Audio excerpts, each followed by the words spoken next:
क्या देश में अल्पसंख्यक अब बहुसंख्यक हो रहे हैं? आखिर आबादी पर धर्म संकट पर क्यों इलाहाबाद हाईकोर्ट ने चिंता जताई है? जबरन धर्मांतरण पर इलाहाबाद हाईकोर्ट ने चिंता जताते हुए कहा कि अगर इसे नहीं रोका गया तो एक दिन बहुसंख्यक आबादी अल्पसंख्यक हो जाएगी।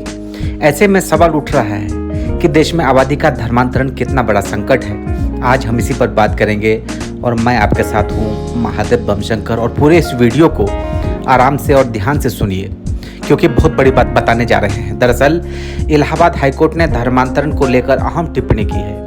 हाईकोर्ट ने कहा कि अगर धर्मांतरण को रोका नहीं गया तो एक दिन बहुसंख्यक आबादी अल्पसंख्यक हो जाएगी।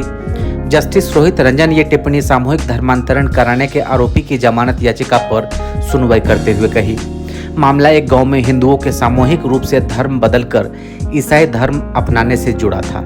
सामूहिक धर्मांतरण कराने का आरोप कैलाश नाम के व्यक्ति पर लगा। हाईकोर्ट ने कैलाश की जमानत याचिका भी खारिज कर दी। इलाहाबाद हाईकोर्ट ने कहा कि ऐसे धार्मिक जमावड़ों को तुरंत रोका जाना चाहिए जहां धर्मांतरण हो रहा है और लोगों का धर्म बदला जा रहा है। जस्टिस रोहित रंजन ने कहा कि इस तरह के धार्मिक आयोजन संविधान के अनुच्छेद 25 के तहत मिले धार्मिक स्वतंत्रता के अधिकार का सीधा उल्लंघन है।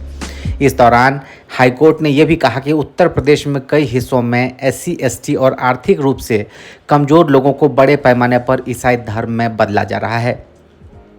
रामकली प्रजापति नाम की एक महिला ने हमीरपुर जिले के मौदाहा गांव के रहने वाले कैलाश के खिलाफ FIR दर्ज कराई थी और उसके बाद यह मामला सामने आया था। प्रजापति ने आरोप लगाया था कि कैलाश मानसिक रूप से बीमार उसके भाई को दिल्ली ले गया था। कैलाश ने वादा किया था कि उसके भाई का इलाज करवाएगा और ठीक होने के बाद वापस गांव भेज देगा, लेकिन इसकी जगह उसे ईसाई धर्म परिवर्तित कर दिया गया।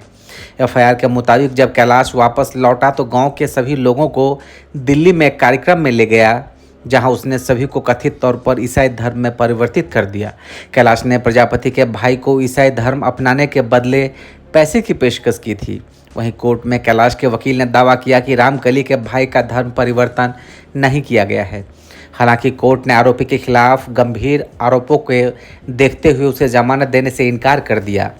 देश के कई राज्यों में जबरन धर्मांतरण को लेकर सख्त कानून है। उत्तर प्रदेश की योगी सरकार ने 2021 में जबरन धर्मांतरण के खिलाफ कानून पास किया था। इस कानून में 10 साल तक की कड़ी सजा का प्रावधान है।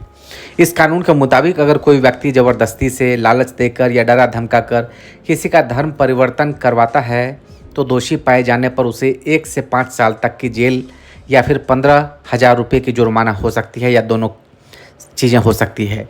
महिला नाबालिग SC ST के मामले में 2 से 10 साल की जेल और 25,000 रुपये के जुर्माने की सज़ा का प्रावधान है। वहीं सामूहिक धर्मांतरण पर 3 से 10 साल की जेल और कम से कम 50,000 रुपये के जुर्माने की सज़ा हो सकती है। कानून कहता है कि अगर कोई व्यक्ति दूसरी बार जबरन धर्मांतरण का दोषी पाया जाता है तो सज़ा को दोगुने किया जा सकता है, यानी दूसरी बार दोषी पाए जाने पर 1 से 5 साल की जेल की बजाय 2 से 10 साल की सज़ा हो सकती है। अब सवाल उठ रहा है कि किस धर्म की आबादी कितनी तेज़ी से बढ़ रही है। साल 2011 की जनगणना के मुताबिक भारत की आबादी 121 करोड़ से ज़्यादा है। इसमें से 96.63 करोड़ हिंदू और 17.22 करोड़ मुसलमान है। भारत की कुल आबादी में 79.8% हिंदू, 14.2% मुस्लिम और इनके बाद ईसाई 2.78 करोड़ यानी 2.3% और सिख 2.08 करोड़ यानी 1.7% है। बाकी बौद्ध और जैन धर्म को मानने वालों की आबादी 1% से भी कम है। 2001 की तुलना में 2011 में भारत की आबादी 17.7% तक बढ़ गई। इस दौरान मुसलमान की आबादी सबसे ज़्यादा 25% तक बढ़ गई, जबकि हिंदू 17% से कम बढ़े थे। इस तरह ईसाई की आबादी 15.5%, सिख 8.4%, बौद्ध 6.1% और जैन 5.4% बढ़े थे। वहीं अगर 1951 से 2011 की तुलना की जाए तो सबसे ज़्यादा आबादी मुस्लिमों की बढ़ी है।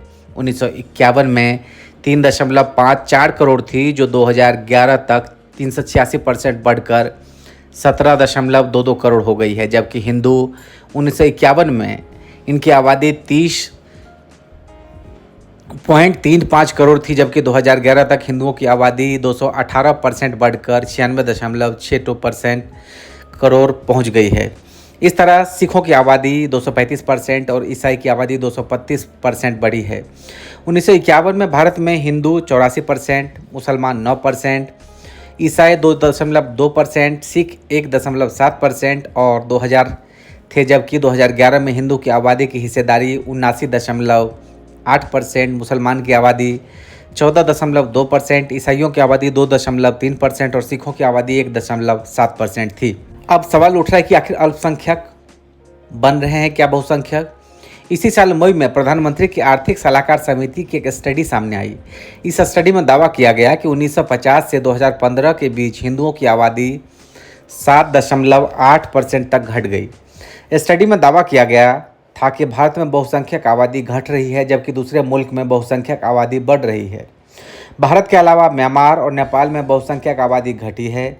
म्यांमार में बहुसंख्यक आबादी बौद्ध में 9.8% और नेपाल में बहुसंख्यक हिंदू आबादी में 3.6% की गिरावट आई है। दूसरी ओर बांग्लादेश में बहुसंख्यक समुदाय मुसलमान की आबादी में 18.5 और पाकिस्तान में 3.75% तक बढ़ गई है।